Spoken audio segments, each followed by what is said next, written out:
The Truck Stop Killer.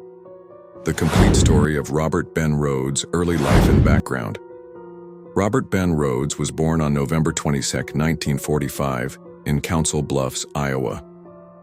His childhood was troubled. His father, a former soldier, was arrested for molesting a young girl and later died by suicide in jail. Rhoades joined the U.S. Marines in 1964, but was dishonorably discharged after being caught for robbery.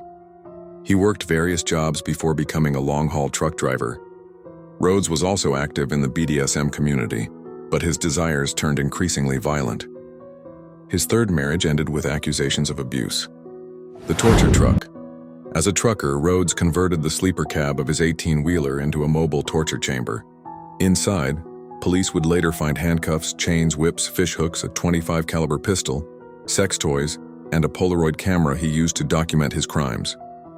He preyed on vulnerable women, mostly hitchhikers, runaways, and sex workers, using his job to move across state lines and avoid suspicion. Authorities believe he may have killed over 50 victims between the 1970s and 1990. Known victims: Patricia Candace Walsh and Douglas Scott Ziskowski, 1989-1990. The couple was hitchhiking near Texas when Rhoades picked them up. He murdered Ziskowski shortly after and held Walsh captive in his truck for about a week. He repeatedly tortured and raped her before shooting her in the head and dumping her body in Utah. Shanna Holtz. Shanna was held for 2 weeks, raped and tortured inside Rhoades' truck. She managed to escape at a brewery in Houston. Despite her ordeal, she chose not to press charges at the time. Regina K. Walters, 1990. Regina was only 14 when she and her boyfriend Ricky Lee Jones were picked up by Rhoades. He murdered Jones and held Regina captive for weeks. He shaved her head, forced her into black heels and a dress, and photographed her in terror before strangling her with wire in an abandoned Illinois barn. These haunting photos were later found in his cab. Arrest and investigation.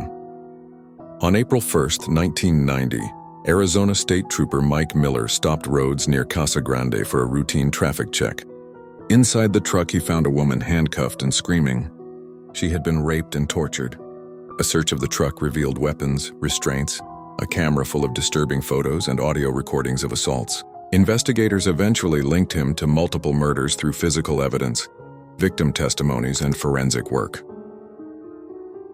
Trial and conviction. In 1994, Rhoades was convicted of first-degree murder for the death of Regina K. Walters. He received a life sentence without the possibility of parole. Later, he was extradited to Texas, where DNA evidence connected him to additional murders, including Walsh and Ziskowski. To avoid the death penalty, he pleaded guilty and received multiple life sentences.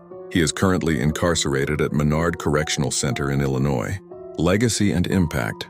Robert Ben Rhoades' case exposed major flaws in how law enforcement agencies tracked crimes across state lines. His crimes helped spark the FBI's Highway Serial Killings Initiative, which focuses on catching mobile predators operating along U.S. highways.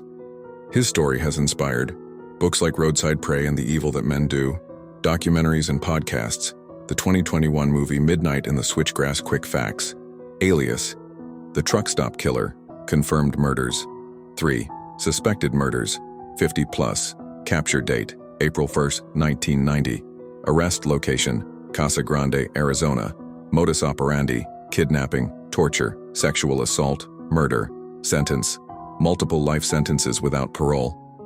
Thanks for watching. Please like and subscribe for more trucking true crime stories.